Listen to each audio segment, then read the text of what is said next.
Their eyes were enormous. They were very prominent. They were the most obvious thing you'd see on their face. In October 2021, an audio tape emerges. Its contents, if true, are proof of perhaps the biggest cover-up in world history. The ones that I saw were approximately maybe 5 feet tall. This has the potential to change everything.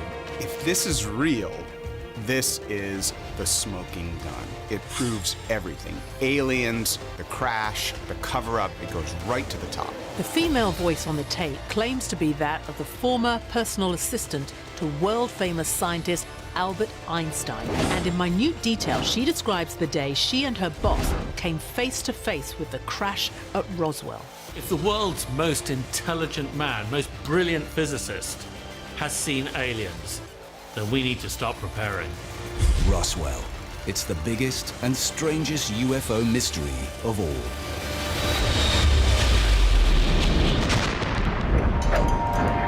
The story goes that in 1947, something crashed just outside of Roswell Army Airfield, and the U.S. Army released a report saying that a flying disc had been recovered.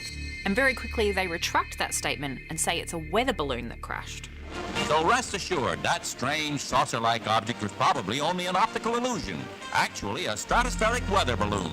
And then we heard that bodies of aliens had been recovered and that the authorities were engaged in a determined cover-up.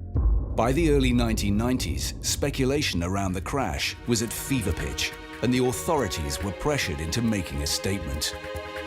In 1994, the U.S. Air Force was forced to release a report saying that the object was a crashed nuclear test surveillance balloon, as if they couldn't have released it before because it was classified.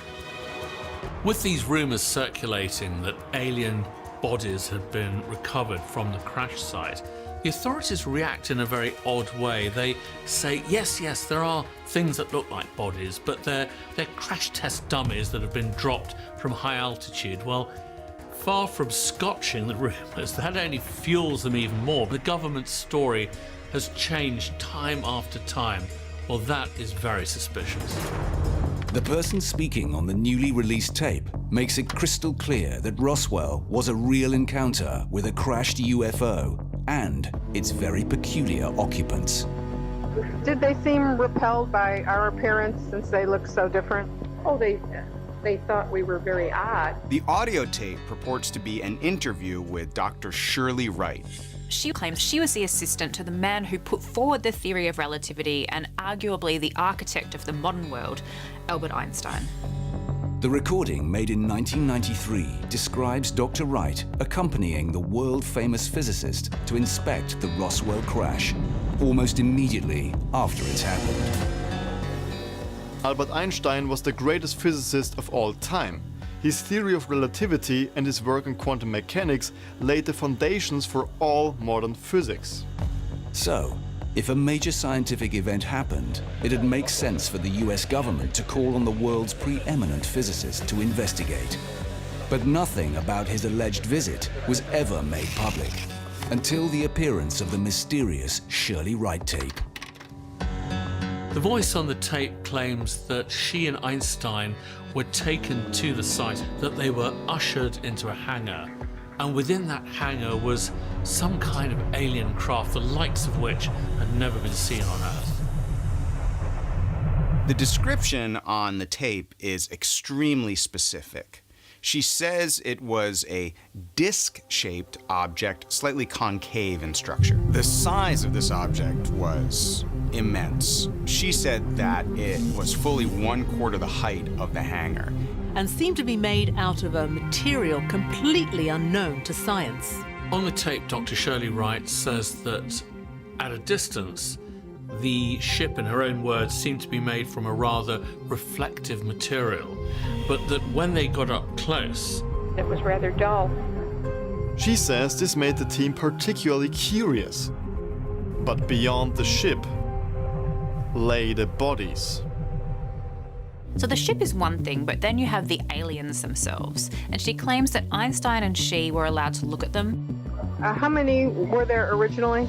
I saw 9. That they all look the same to her. They were about 5 feet high, completely hairless, with big heads and enormous dark eyes. And a skin that was grey with a bit of greenish tinge. Incredibly, she says not all of these creatures were dead. She even claims that they communicated telepathically and breathed oxygen. Did they need any special breathing apparatuses? No, where they could apparently survive in our atmosphere, and they had apparently come such a long way. According to the tape, they weren't from our galaxy, but from a star system unknown to Einstein. And they were seeking to colonize another planet, ours. They asked the scientists what was their best system of going out into the atmosphere or going into the ocean, and how deeply we had penetrated galaxies, things like that. And they were very quick to let us know that we didn't know anything. If Einstein was present at Roswell as a witness, I can't imagine how he would react it. It's mind-blowing stuff.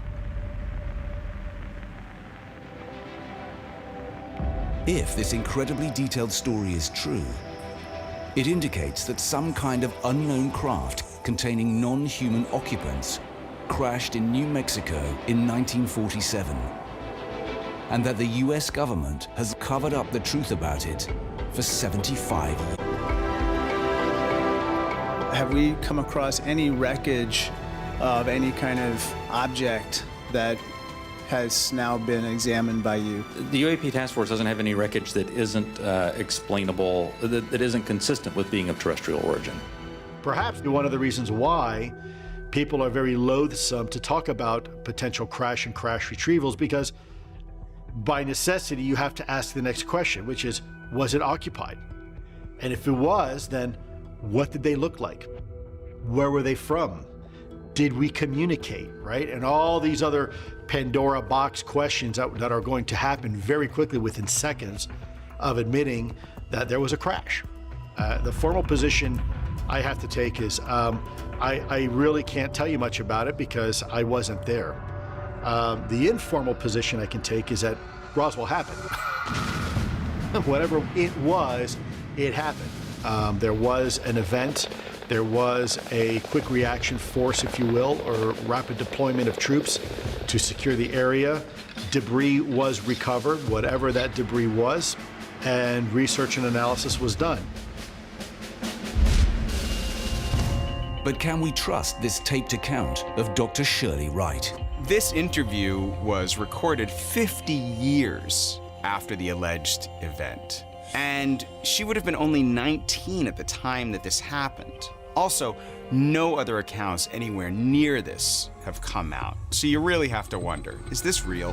Why does she wait 50 years to spill the beans on what happened at Roswell with her and Einstein? So to me, you have to ask, who was Shirley Wright? And then see if that changes things for you. And to me, I think it is quite compelling. She was a scientist in her own right, has PhDs in physical chemistry and physical science. The voice claiming to be Shirley Wright says she studied under Einstein at a summer program in nuclear physics at Princeton University in 1947. Then how was it that they crashed? Oh, they knew that it was a malfunction or something, but they didn't know it. She records the tape in the 90s, and at the time, she wasn't particularly aged. She was still of sound mind. She was only in her 60s. And then she insists that the tape isn't released until after her death, so there was no way for her to gain from it. Dr. Wright claims that she was ordered to stay silent on the matter, but that she refused to take the information to her grave. No available public records firmly establish a connection between Dr. Wright and Einstein. Really, the only way of knowing what went on here is to trace Einstein's historical movements at the time of the Roswell crash. Could he be traced to New Mexico or even to the airbase itself? And of course, all of those historical records are still classified and not part of the public record. At that time, Princeton likely had access to Einstein's diary. They knew about his movements, but all materials for that year relating to the great man himself are no longer available, have disappeared. What a surprise. Einstein reportedly said, look, there's every reason to believe that other planets are inhabited.